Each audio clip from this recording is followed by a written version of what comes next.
Hey guys, welcome back to Ecube. நான் உங்க Joshua ஒரு புது வீடியோவோட. இன்னைக்கு நம்ம MS Word ஓட Basics Part 2 பார்க்க போறோம்.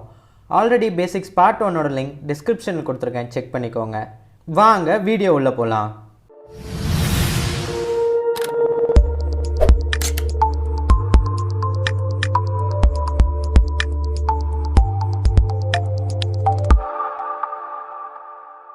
ஓகே, ஃபர்ஸ்ட் நம்ம ஒர்க் பண்ணுறதுக்கு கண்டென்ட் தேவை. நான் ஆல்ரெடி பேசிக்ஸ் பார்ட் 1ல் உங்களுக்கு ரேண்டமைஸ் கண்டென்ட் எப்படி பண்ணுறதுன்னு சொல்லியிருக்கேன். ஃபர்ஸ்ட் நம்ம ஒரு டாக்குமெண்ட்டில் இருக்க டெக்ஸ்ட்டை எப்படி எரேஸ் பண்ணுறதுன்னு பார்க்கலாம். நம்ம ஒரு டெக்ஸ்ட்டை எரேஸ் பண்ண கீபோர்டில் இருக்க 2 கீஸ் யூஸ் பண்ணுவோம். ஒன்று பேக் ஸ்பேஸ் கீ, ஒன்று டெலீட் கீ. நீங்கள் உங்கள் கீபோர்டை பார்த்தீங்கன்னா plus and equal to simple பக்கத்தில் ஒரு கீ இருக்கும், அது பேர் தான் பேக் ஸ்பேஸ் கீ.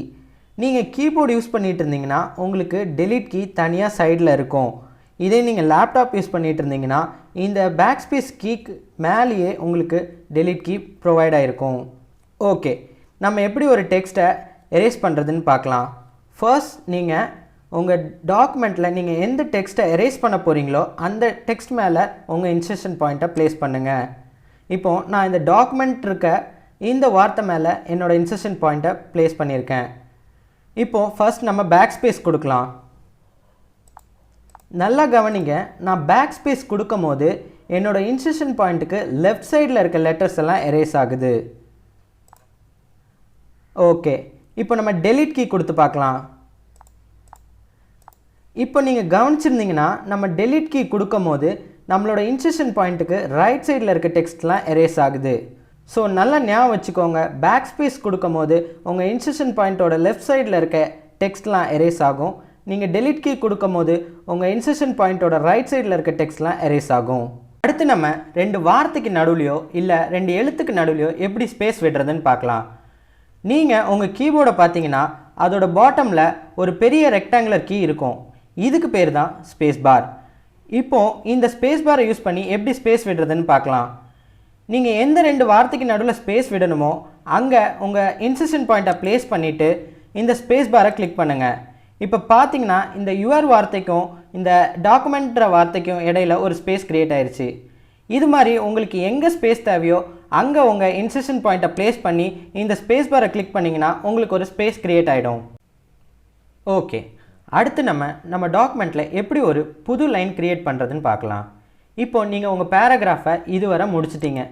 இதுக்கப்புறம் உங்களுக்கு இங்கே டைப் பண்ண விருப்பம் இல்லை, ஒரு புது லைன் தேவைப்படுதுன்னு நினைக்கிறீங்க. அப்போது என்ன பண்ணணுன்னா உங்கள் கீபோர்டில் ஷிஃப்ட் என்டர் அப்படின்ற இதை கொடுக்கணும். ஷிஃப்ட் என்டர் இப்படி கொடுக்கும் போது உங்களுக்கு ஒரு புது லைன் க்ரியேட் ஆகும். எல்லோரும் பண்ணுற தப்பு என்னென்னா என்ட்ரு கொடுப்பாங்க. நீங்கள் என்ட்ரு கொடுத்தீங்கன்னா அதுக்கு இன்னொரு பேராகிராஃப்னு அர்த்தம். ஸோ எப்பவும் ஒரு புது லைன் டைப் பண்ணுன்னா ஷிஃப்ட் என்டர் கொடுங்க. நீங்கள் நல்லா கவனித்து பார்த்துருந்தீங்கன்னா நீங்கள் என்ட்ரு கொடுக்கும் போதும் ஷிஃப்ட் என்ட்ரு கொடுக்கும் போதும் உங்களுக்கு வித்தியாசம் தெரியும். இப்போது நான் இங்கேருந்து ஷிஃப்ட் என்டர் அப்படின்னு கொடுக்குறேன்னா உங்களோட ப்ரீவியஸ் லைனுக்கும் புது லைனுக்கும் இடையில இருக்க கேப் சின்னதாக இருக்கும். இதே நான் வெறும் என்ட்ரு கொடுக்குறேன்னா உங்களோட ப்ரீவியஸ் பேராகிராஃப்க்கும் புது பேராகிராஃப்க்கும் இடையில இருக்க கேப் ரொம்ப பெருசாக தெரியும். ஓகே, அடுத்து நம்ம அண்டு அண்ட் ரீடு எப்படி பண்ணுறதுன்னு பார்க்கலாம். அதுக்கு முன்னாடி அண்டுனா என்ன, ரீடுனா என்னன்னு பார்த்துடலாம். அண்டுனா இப்போ நீங்கள் உங்கள் டாக்குமெண்ட்டில் ஏதாவது ஒரு சேஞ்ச் பண்ணுறீங்க, எனக்கு இப்போ அந்த சேஞ்ச் வேண்டாம் அப்படின்னா நீங்கள் அண்டு பண்ணலாம். இதனால் உங்களோட சேஞ்ச் எரேஸ் ஆகிடும். ரீடுனா நீங்கள் பண்ண அண்டுவை திருப்பி கொண்டு வரது தான் ரீடு.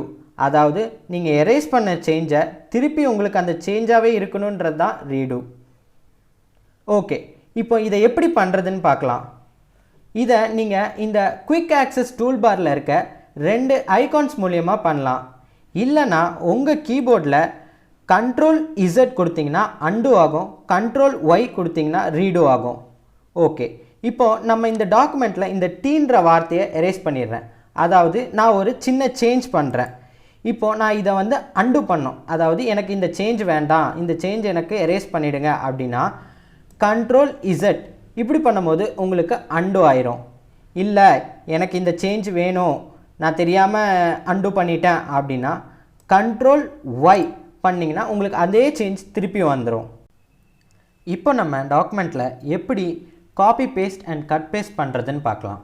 அதுக்கு முன்னாடி நம்ம டாக்குமெண்ட்டில் இருக்க கண்டென்ட்டை நம்மளால் எப்படி செலக்ட் பண்ண முடியும்னு பார்த்துடலாம். ஃபர்ஸ்ட் நீங்கள் எதை செலக்ட் பண்ணுமோ அது ஒரு வேர்டாக இருக்கலாம், ஒரு லைனாக இருக்கலாம், ஒரு பேராகிராஃபாக கூட இருக்கலாம். எதை செலக்ட் பண்ணுமோ அது பக்கத்தில் இன்சர்ஷன் பாயிண்ட்டை வச்சு லெஃப்ட் கிளிக் பண்ணி அப்படியே ட்ராக் பண்ணுங்கள். இப்படி ட்ராக் பண்ணுறது மூலிமா உங்களுக்கு தேவையான கண்டென்ட் செலக்ட் பண்ணலாம். ஓகே, இப்போ நான் இந்த பேராகிராஃபை செலக்ட் பண்ணியிருக்கேன். இதை எப்படி காப்பி பேஸ்ட் பண்ணுறதுன்னு பார்க்கலாம்.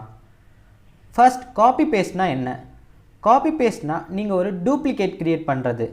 அதாவது நீங்கள் பண்ணியிருக்க கண்டென்ட்டை இன்னொரு தடவை ஒன்று அதே பேஜ்லேயோ இல்லை வேறு டாக்குமெண்ட்லேயோ உங்களால் க்ரியேட் பண்ண முடியும்.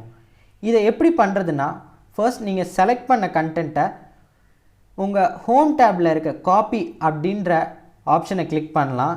இல்லை உங்கள் கீபோர்டில் Ctrl+C கிளிக் பண்ணிங்கன்னா உங்கள் கண்டென்ட் காப்பி ஆகிருக்கும். இதை இப்போ நான் கீழே பேஸ்ட் பண்ணுறேன். இப்போ நான் இதை இந்த இடத்துல பேஸ்ட் பண்ணணும்.